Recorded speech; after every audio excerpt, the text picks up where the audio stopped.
This is body camera video Austin police released the same day it happened. Watch the clock in the corner.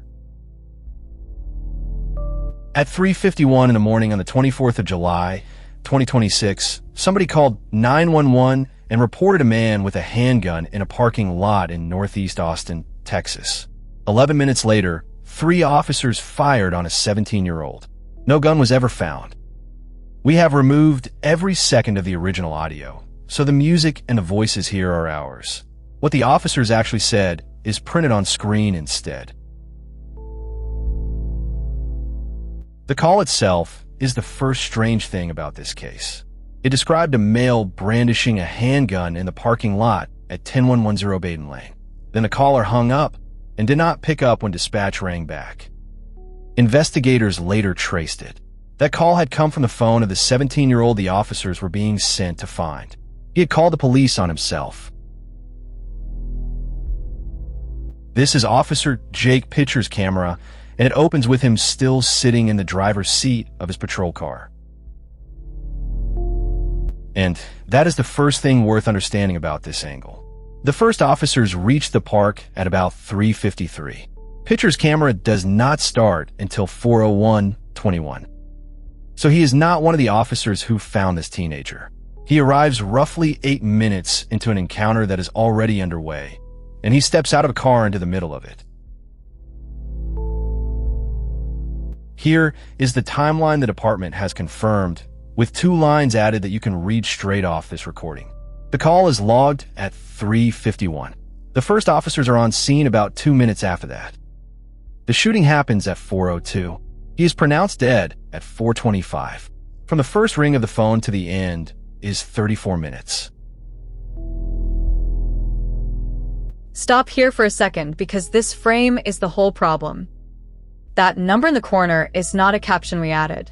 It is the axon timestamp burned into the recording by the camera itself. It reads 4:01:25. Officer Pitcher's door is open and his feet are on the ground. The shots come at 4:02:01. That is 36 seconds from stepping out of the car to firing. Here is that door again at a third of speed. 36 seconds. That is the entire window this officer had to read a scene that 8 earlier minutes had already shaped. He crosses the lot on foot. The number on the wall, 10110, is the address from the 911 call. Because we stripped the audio, here is everything said on this recording in the 30 seconds before the shots, timed off that same burned-in clock. Look at the middle one. In between 2 orders to keep his hands up, an officer asks him a question. "What's going on, bro? You good, right? You doing all right?" That is somebody trying to talk to him. It is the most human moment on this recording, and it is worth saying plainly that someone tried. The teenager is the small figure ahead, past the low wall. Officers are still calling for his hands. One more thing we checked because it matters. Agencies do sometimes release footage with pieces taken out, and that burned-in clock is how you catch it. We read the clock across the whole release. It starts at 4:01:21, and it ends at 4:02:09. 48 seconds of clock for 48 seconds of video, with no jumps and no resets. So within this clip, nothing has been removed. It is one continuous take. The editing decision that matters here is not what was cut out of the middle. It is where the clip was started. And that distinction matters more than it sounds. Where a clip begins is an editorial choice. This one begins 40 seconds before the shots and about 8 minutes after the encounter started.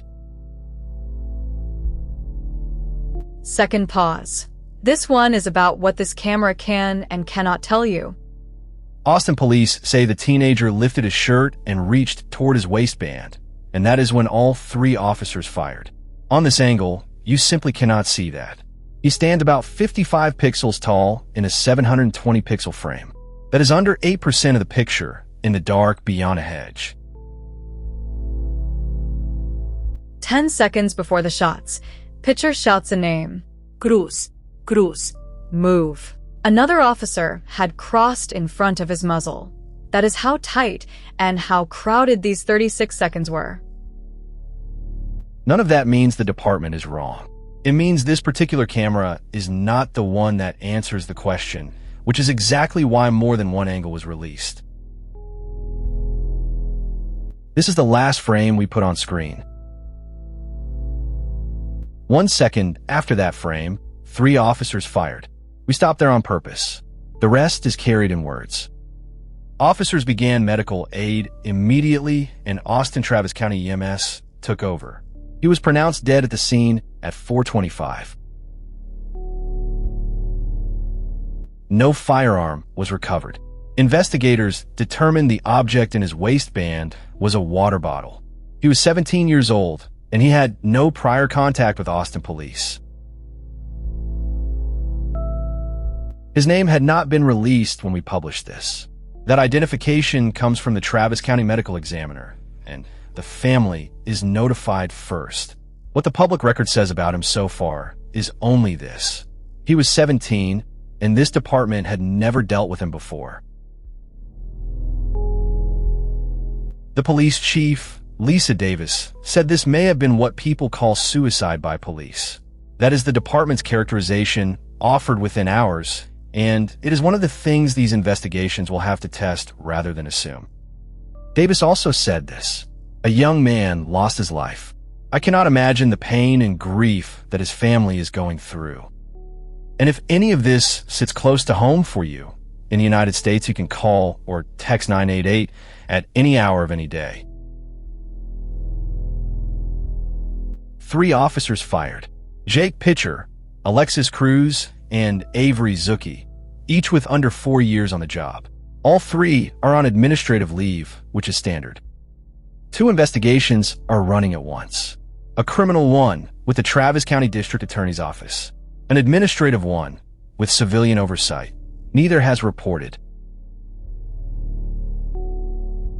An administrative leave is not a punishment, and it is not a finding. It is automatic after any officer-involved shooting. It says nothing at all about whether anybody did anything wrong. Austin police put this out the same day, alongside other camera angles and the 911 audio. That is faster disclosure than a lot of departments manage, and you should go and watch the rest of it for yourself. 2 things will tell you how seriously this is being taken. Whether the district attorney takes it to a grand jury, and whether the oversight findings get published in full rather than summarized. Nothing in this breakdown settles whether the shooting was lawful. What it does establish is the shape of it. A call from his own phone, 8 minutes before this camera arrives, 36 seconds after it does. The footage is Austin Police Department public record. The narration, the music, the graphics, and the analysis are ours.